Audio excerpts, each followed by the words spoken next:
मलाई माफ गरिदिनु म एउटा असल साथी र असल प्रेमी बन्न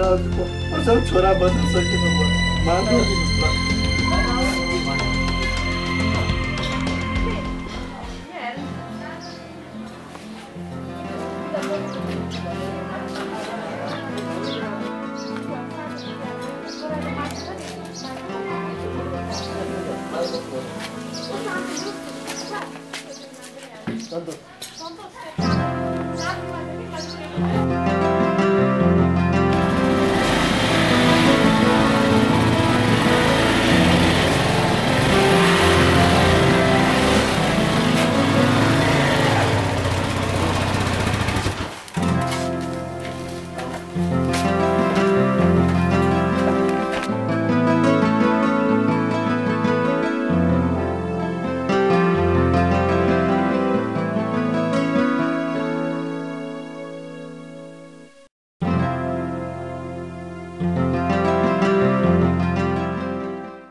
पढ्ने बेला पढ्नुपर्छ साथी एकछिन पढाउ न कति डिस्टर्ब भएर सधैँ रक्सी चुरोट खाएर हुन्छ माइन्ड फ्रेस हुन्छ नि यार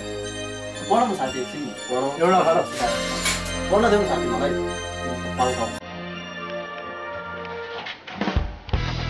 सेट यार उसलाई बोलाउनु पर्ने यार त्यसलाई बोलायो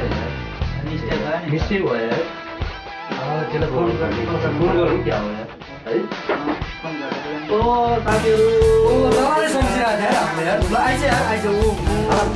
एकदमै आएर यार अनि आज के भने के देखिन्छौ त यार के भने रमितालाई पर्को हाने थिएँ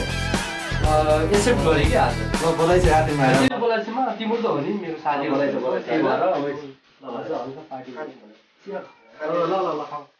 खाऊ त सुरु गरौँ है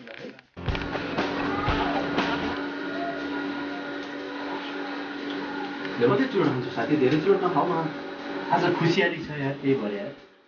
खुसीलाई चुरोटसँग सटक साथी तिमी त मेरो मिल्ने साथी हो नि यार आज ट्राई गर न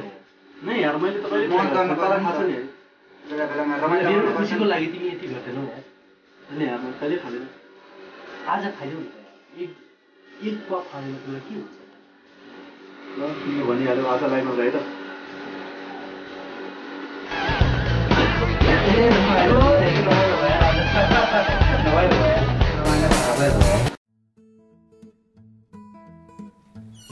साथी यही हो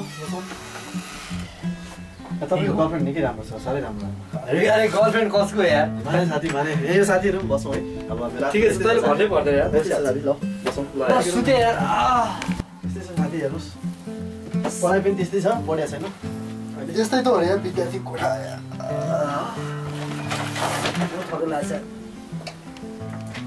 साथी तपाईँको गर्लफ्रेन्डलाई त मैले माने यार एउटा कुरा सुन्न यार तँलाई मैले मिलाइदिन्छु यार मेरो जिएफको साथी हो यार नभन्नु न छुवाक छ यार नम्बर दिउँ मलाई नम्बर लिएर के गर्नु साथी यस्तै हो अब किन नम्बर दिनु डाकलाई बेल पाएको हर्छ न विष्णु त है अब गाउँबाट आमा बुवाले यति दुःख गरेर छोरोले राम्रो गर्ला भनेर काठमाडौँ पढाइरहेको छ फेरि यहाँ यस्तो मलाई लाग्यो भने पढाइ बिग्रिन्छ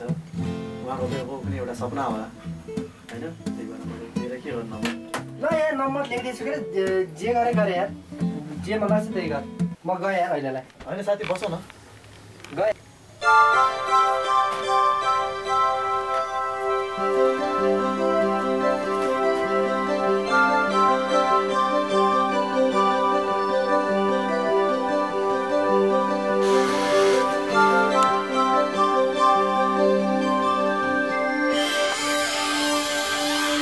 साथी यार कति पढेको यार साह्रै पढिरहेको छ बसौँ के गर्नु साथी यस्तै छ पढाइ सढाइ धेरै छ पढ्नलाई यसपालि त पढ्न पनि पाइएन फेरै भइरहेको छ पढाइ पनि राम्रो भयो पढाइ गाउँबाट बिरामी भएर आयो सबै जति उपचार भएकै उपचारमा लाग्यो पढ्नै पाएन सबै त बिजोग छ अनि त यस्तो पढ्ने मान्छे पास नगरे के काले कुकुर पास हुन्छ त एउटा कुरा गर्छ यार जाऊ नि एकछिन म माइन्ड फ्रेस गर्न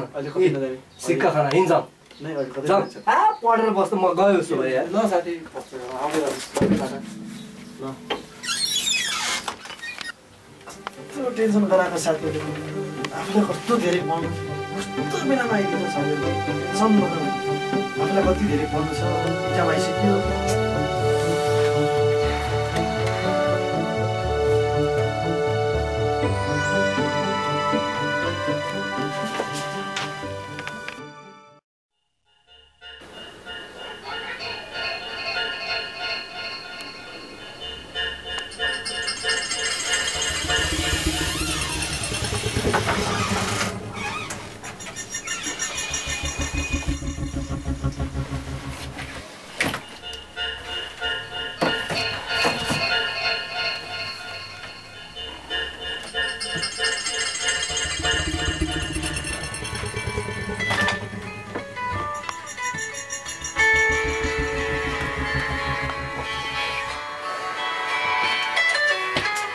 भगवान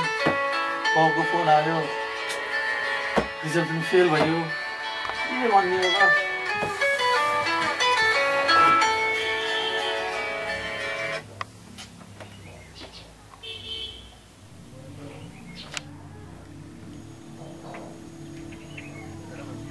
हेलो हेलो बुवा दर्शन भए छैन मलाई दर्शन गरेर तैँले मैले पढ्न पठाएको किन पठाएको भन् त किन र बुवा के भयो जाँड रक्सी चुरोट खाएर बाटोमा केटीसँग नारी हेरिदिएछ गाउँमा मलाई दुखिसके पढाइमा फेल भइस् त त्यही हो तेरो पारा मलाई माफ गरिदिनु बुवा मलाई माफ गरिदिनु छोरा मैले घरको खर्चका बन्दगी राखेर पढ्न पठाएको छोरा